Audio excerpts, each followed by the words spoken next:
नमस्कार दोस्तों, a very good morning. बहुत बहुत स्वागत है आपका आज की ताज़ा खबर में। चलिए शुरू करेंगे हम ग्लोबल न्यूज़ के साथ, जहां पर सबसे पहले हम लेंगे एक यूएस मार्केट का मुआयना। तो यूएस मार्केट्स में कल एक नेगेटिव स्टार्ट रही एंड मेनली जो एक सेल ऑफ था वो अगेन रिज्यूम हुआ, क्योंकि मार्केट में थोड़ी बहुत वीकनेस दिखी है यूएस मार्केट्स में। And to consecutive winning sessions के बाद एक फिर से सेल ऑफ रिज्यूम हुआ है। डाउ जोन्स जो है that was down by around 1% एक पॉइंट ऑफ टाइम पर। S and P 500 was down by around 1%। Nasdaq composite एक पॉइंट पर 2% से भी डाउन था। Among the stocks mainly Tesla जो था दैट वाज हार्डेस्ट हिट, जो अराउंड 5% गिर चुका था। Over the past month Tesla का स्टॉक 36% से डिक्लाइन हुआ है। So officially S and P 500 एक कह सकते हैं कि करेक्शन टेरिटरी में आया था लास्ट वीक, बट अब थोड़ा सा ग्राउंड उसने यहाँ पर रिकवर किया है। इसके बाद भी Nasdaq remains in correction. Recent high से वो 10% से भी ज़्यादा गिर चुका है। करंटली ओवरऑल अगर हम world economy point of view से देखें तो इन्वेस्टर्स करंटली थोड़े बहुत वेरी है कि इकोनॉमिक अनसर्टेनिटी कैसी होगी, एंड थोड़े बहुत इनकंसिस्टेंट टैरिफ पॉलिसीज है ट्रम्प के, राइट? कि कभी कोई टैरिफ लगाया, कभी निकाला, कभी पॉज किया। तो ऐसे चीज़ों से अभी एक इकोनॉमिक अनसर्टेनिटी इन्वेस्टर्स करंटली देख रहे हैं। तो अभी फोकस इस पर होगा कि जो फेडरल रिजर्व की जो पॉलिसी मीटिंग है, 2 डे पॉलिसी मीटिंग, तो उस पर फोकस रहेगा। एंड एक्सपेक्टेशन तो वाइडली यही है कि इंटरेस्ट रेट जो है वो अनचेंज्ड रहेंगे। And currently there is a 99% likelihood as per the fed funds futures, जो ये प्राइस कर रहा है कि एक रेट जो है वो होल्ड होगा इस पॉलिसी मीटिंग में। अगली न्यूज है that is regarding US industrial output, जो इंक्रीज हुआ है mainly because of jump in vehicle production. तो यूएस इंडस्ट्रियल प्रोडक्शन का एक इंडेक्स होता है, उसके मुताबिक वो 0.7% से इंक्रीज हुआ है for the month of February, जो रिवाइज बेसिस पर 0.3 से इंक्रीज हुआ था for the month of January. तो थोड़ा सा इंक्रीज यहाँ पर दिखा है। तो ओवरऑल मार्केट फोरकास्ट के मुकाबले ये थोड़ा सा बेटर रहा।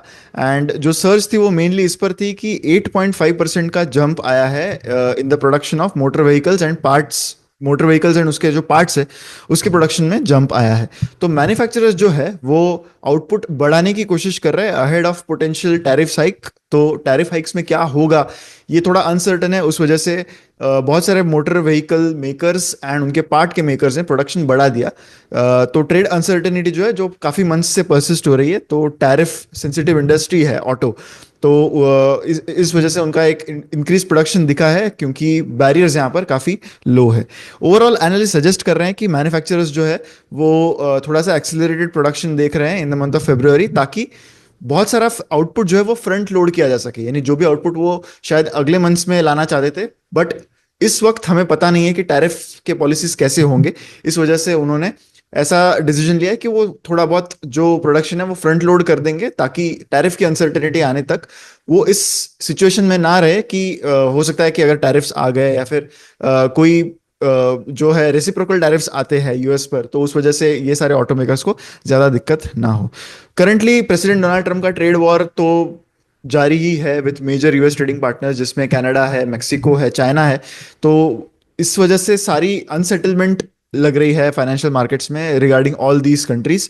अगर ट्रम्प एनफोर्स करते हैं 25% टैरिफ ऑन ऑल इंपोर्ट्स जो कनाडा और मेक्सिको से आता है, तो ऑटो सेक्टर इससे सिग्निफिकेंट डिसरप्शंस देख सकता है, क्योंकि व्हीकल पार्ट्स जो है वो फ्रीक्वेंटली क्रॉस बॉर्डर करते हैं यूएस के मार्केट से, अगर हम बात करें तो इसी की वजह से ओवरऑल सारी जो डेवलपमेंट है इस इंडेक्स में वो इसी के बेसिस पर दिखी थी। चाइनीज कंपनी BYD के शेयर्स रैली कर रहे थे कल because of roll out of their new technology, जो क्लेम करती है कि ईवी चार्जिंग वो 5 मिनट्स में कर सकते हैं। ये एक बड़ी खबर रही ऑटो इंडस्ट्री में कल। एंड इसी वजह से चाइना में जो BYD लिस्टेड कंपनी है उसका स्टॉक रैली करता हुआ दिखा। तो हांगकांग के स्टॉक एक्सचेंज पर ये लिस्टेड है। इसके बाद BYD के शेयर्स 52 वीक हाई हिट कर गए थे कल, 6% से ऊपर रहे। एंड अगर हम ईयर टू डेट देखें तो ये स्टॉक मोर देन 50% ऊपर रहा है। तो जो उनका सुपर ई प्लेटफॉर्म है वो टेक्नोलॉजी वो क्लेम कर रहे हैं कि इसका चार्जिंग अप टू 1000 किलोवाट्स जो कार्स को हेल्प कर सकते हैं to achieve around 400 kilometres of range, ये सब सिर्फ 5 मिनट्स में हो सकता है, राइट? तो इन कंपैरिजन टेस्ला के जो सुपर चार्जर्स है वो 500 किलोवाट्स तक का चार्जिंग, जो अराउंड 270 किलोमीटर्स तक एक इलेक्ट्रिक कार को चला सकते हैं, वो 15 मिनट्स में चार्ज करता है। तो उसके मुकाबले ये डबल कैपेसिटी कर रहा है इन 5 मिनट्स। मर्सिडीज बेंज की अगर ईवी चार्जिंग की बात करें तो वो 325 किलोमीटर्स को अराउंड 10 मिनट्स में करता है। तो अब तक media outlets have not been able to independently verify these claims, but this is what BYD is claiming. BYD के जो चेयरमैन है उन्होंने ये स्टेट किया है कि उनका अल्टीमेट गोल ये है कि ईवी चार्जिंग को एज फास्ट एज पॉसिबल बनाया जा सके, इतना फास्ट कि जैसे हम गैसोलीन कार्स में पेट्रोल भरवा लेते हैं या फिर डीजल भरवा लेते हैं, उसी रेट से अगर ईवी चार्जिंग हो सके तो जो रेंज एंजाइटी जो एक मेजर प्रॉब्लम होता है ईवी में, तो ईवीज में प्रॉब्लम मेनली यही बताया गया है कि रेंज के रिगार्डिंग एंशियसनेस बहुत होती है कि जो चार्जिंग है उसमें गाड़ी पहुंचेगी नहीं पहुंचेगी, जितना जितना दिख रहा है बैटरी उससे जल्दी वो खत्म हो जाती है, तो उससे लॉन्गर डिस्टेंस ट्रैवल करने में ट्रैवलर्स को स्पेशली बहुत प्रॉब्लम्स आते हैं। तो इसी को हम रेंज एंजाइटी कहते हैं। तो अगर चार्जिंग बहुत फास्ट हो गई एंड जगह जगह ये चार्जिंग स्टेशन प्रोवाइड किए गए तो रेंज एंजाइटी को जो है काबू में लाने के लिए एक बहुत बड़ा ये कदम हो सकता है, ऐसा उनके चेयरमैन ने यहाँ पर कहा। इंडियन इकोनॉमी न्यूज की बात करते हैं, जहां पर सबसे पहली न्यूज जिसकी हम बात करेंगे वो है कि इंडिया ने प्रोविजनल एंटी डंपिंग ड्यूटी लगाई है on import of Chinese aluminium foil. तो एंटी डंपिंग ड्यूटी इंडिया तब लगाती है जब किसी चीज का इंडिया में इंपोर्ट हो रहा होगा, यानी कोई कंट्री डंप कर रही है इंडिया में उन चीजों को बहुत सस्ते रेट्स पर, एंड उस वजह से इंडिया की डोमेस्टिक इंडस्ट्री सफर कर रही हो तो ये एक एडिशनल ड्यूटी लगा देती है इंडियन गवर्नमेंट। तो इस वजह से जो इंपोर्ट है वो थोड़ा सा महंगा हो जाता है, एंड इन कंपैरिजन जो इंडिया में जो डोमेस्टिक कंपनीज है जो उस चीज को बनाते हैं उनके उनके जो रेट्स है उसको वो अंडरकट नहीं कर पाता। चाइना जो है वो अंडरकट नहीं कर पाता। जनरली इंडिया में एंटी डंपिंग ड्यूटी चाइना के अगेंस्ट ही लगाई जाती है। तो इंडिया ने एक प्रोविजनल एंटी डंपिंग ड्यूटी लगाई है on aluminium foil imports from China as per the preliminary findings of DGTR। तो जो इन्वेस्टिगेशन है उसमें कंक्लूड किया गया कि डोमेस्टिक इंडस्ट्री इससे सफर कर रही है because of Chinese exports being priced below normal value. तो इसमें सेवरल चाइनीज कंपनीज है जो एक्सपोर्ट कर रहे हैं एल्यूमिनियम फाइल का इंडिया में। जो हाईएस्ट ड्यूटी इंपोज की गई है वो $873 पर मेट्रिक टन की लगाई है for export from unspecified Chinese producers. हालांकि सर्टन प्रोडक्ट्स है like aluminium foil below 5.5 microns जो नॉन कैपेसिटर एप्लीकेशंस के लिए होते हैं तो वो इससे एग्जम्प्ट कर दिए गए हैं। अब स्टॉक वाइज न्यूज की बात करते हैं, जहां पर सबसे पहले हम बात करेंगे बजाज फिनसर्व के बारे में। तो बजाज फिनसर्व के शेयर्स कल थोड़े बहुत वीक रहे थे, लेकिन जो मेन डेवलपमेंट थी वो इसकी थी कि अलियांस जिनके साथ उन्होंने एक जेवी के थ्रू इंडिया में general insurance and life insurance जो है वो चालू किया था, उसमें 26% स्टेक अलियांस का था। एंड अब अलियांस इस जेवी से बाहर पड़ रहा है एंड ये जो 26% स्टेक है वो बजाज फिनसर्व एंटायरली बाय करने वाला है। तो इसका प्राइस लगभग 24,000 crore Bajaj Finserv is going to pay to Allianz to buy their 26% stake from this company, जिसमें बजाज अलियांस जनरल इंश्योरेंस के लिए वो अराउंड 14,000 करोड़ पे करने वाले and Bajaj alliance life insurance के लिए अराउंड 10,000 करोड़ वो पे करने वाले। तो इस एक्विजिशन के बाद बजाज फिनसर्व का stake in both insurance firms will increase from 74% to 100%।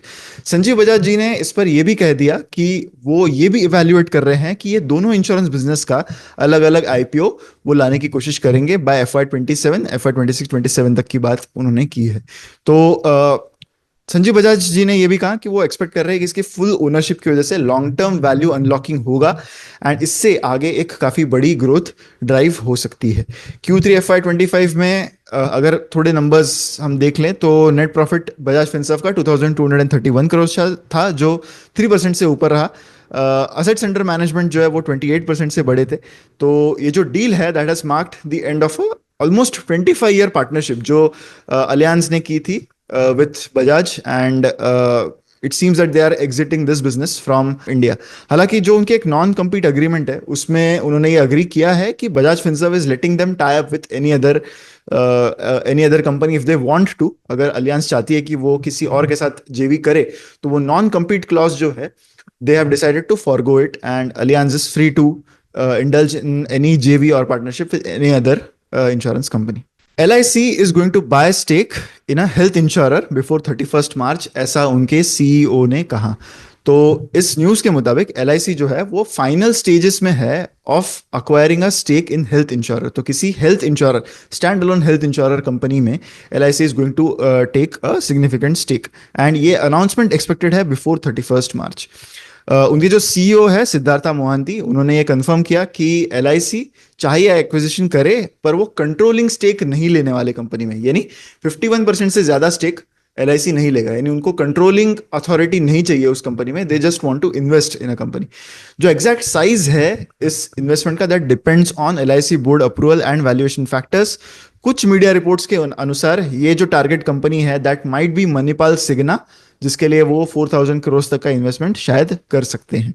Currently life insurance companies जो है इंडिया में, वो full fledged health insurance offer नहीं कर सकते जो hospitalisation and related expenses cover करता है। जो रिसेंट बजट आया था उसमें ये कंपोजिट लाइसेंस के लिए कोई अलग अनाउंसमेंट नहीं हुई, पर कंपोजिट लाइसेंस की बात बहुत समय से चल रही है, जहां पर लाइफ इंश्योरेंस जो है वो हेल्थ इंश्योरेंस में जा सकते हैं, हेल्थ इंश्योरेंस बेचने वाले जो कंपनीज है वो लाइफ इंश्योरेंस में भी आ सकते हैं। मोहंत जी ने एक्नॉलेज किया कि करंटली एक स्लो डाउन दिख रहा है in life insurance penetration despite regulatory reforms. उन्होंने ये एम्फोसाइज किया है कि रोल ऑफ एक्चुअरी जो है in addressing emerging risks and insuring financial stability वो काफी बढ़ता है। एक्चुअली वो लोग होते हैं जो इसका एस्टिमेशन करते हैं कि किस प्राइसिंग पर उन्हें प्रीमियम्स रखने हैं ताकि इंश्योरेंस कंपनी जो है वो भी एज अ बिजनेस प्रॉफिट कर सके।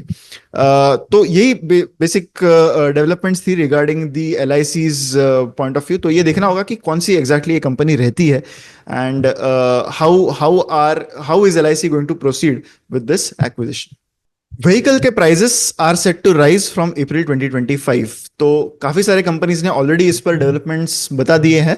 टाटा मोटर्स एंड किया ने रिसेंटली अनाउंस किए थे price hikes across their passenger vehicle portfolio जो अप्रैल 25 से होंगे। इससे पहले मारुति सुजुकी ने भी 4% प्राइस इंक्रीज का अनाउंसमेंट किया था, that will be from April 2025। जो प्राइस एडजस्टमेंट्स ये सारे ऑटोमेकर्स कर रहे हैं उसका रीजन उन्होंने बताया कि ये जो राइजिंग इनपुट कॉस्ट्स है उनको ऑफसेट करना चाहते हैं and that is why they are passing on the price increase. हालांकि टाटा मोटर्स ने exact quantum of increase in the price वो अब तक क्वांटिफाई नहीं किया है।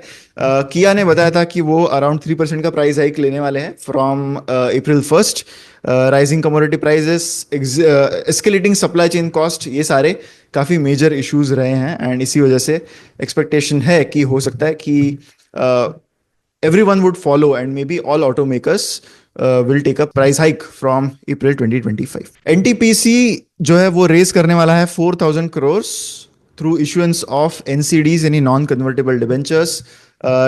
ये 20 मार्च को इसका, यानी कल 20 मार्च को इसका इशुएंस होने वाला है। ये एक प्राइवेट प्लेसमेंट के थ्रू होंगे एंड इसके लिए एनसीडीज जो है उस पर कूपन रेट होगा विच विल बी ऑफ 7.26%। तो ये डेट बेसिकली ले रहा है NTPC on their books and they are paying interest rates of 7.26%। इसकी मैच्योरिटी 15 ईयर्स की होगी एंड जो फर्स्ट इशुएंस है अंडर द बोर्ड रेजोल्यूशन वो पिछले साल जून में ही हुआ था। शेयर होल्डर अप्रूवल उसका मिला था in the month of August and अब ये जो इशुएंस है वो आगे चलने वाला है। मेनली जो पैसा आएगा कंपनी के पास, एनटीपीसी के पास, वो यूज होगा कैपिटल एक्सपेंडिचर में, लोन के रीफाइनेंसिंग में एंड कुछ जनरल कॉर्पोरेट पर्पसेस के लिए। इसी के साथ हमारी न्यूज यहां पर खत्म होती है। अब बढ़ते हैं हम बिलीव इट और नॉट सेक्शन पर।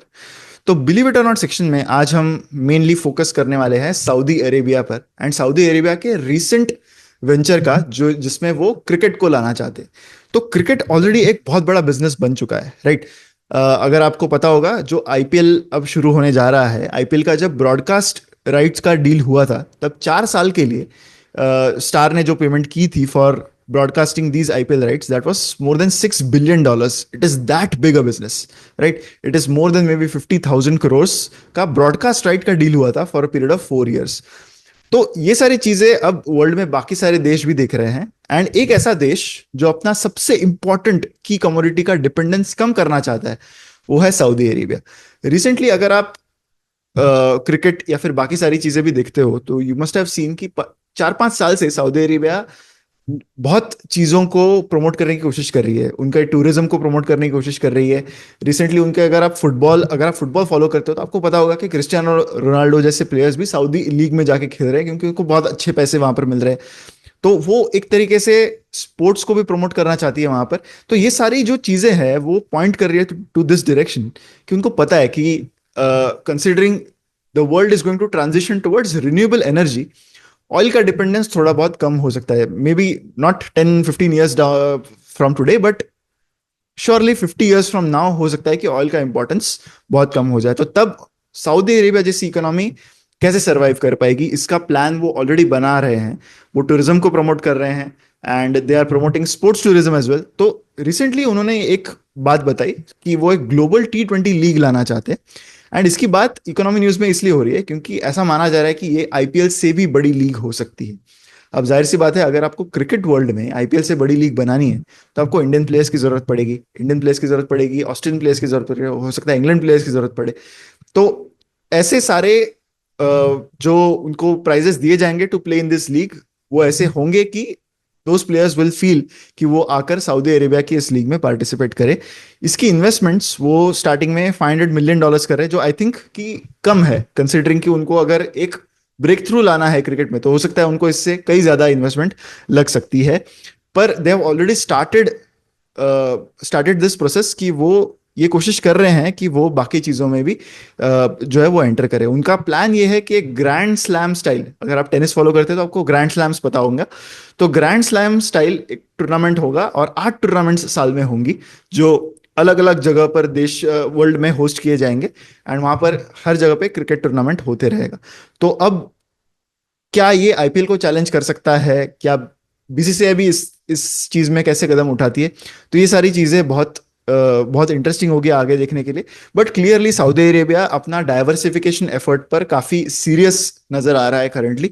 उन्होंने ऑलरेडी ब्रॉडर स्ट्रेटेजी बता दी है कि वो स्पोर्ट्स में, टूरिज्म में, एंटरटेनमेंट में, ये सारी चीजों पर ज्यादा ध्यान देना चाहते हैं ताकि उनका जो डिपेंडेंस है ऑयल रिजर्व्स पे वो कम हो सके। तो यही था हमारा बिलीव इट और नॉट फॉर टुडे। मैं आशा करता हूं कि आज का वीडियो आपको अच्छा लगा होगा। अगर वीडियो अच्छा लगा है तो लाइक जरूर कीजिएगा एंड शेयर भी करें वीडियो को विद मैक्सिमम पीपल। ऐसे ही वीडियोस के लिए चैनल पर बने रहें। मिलते हैं अगले वीडियो में। Thank you so much.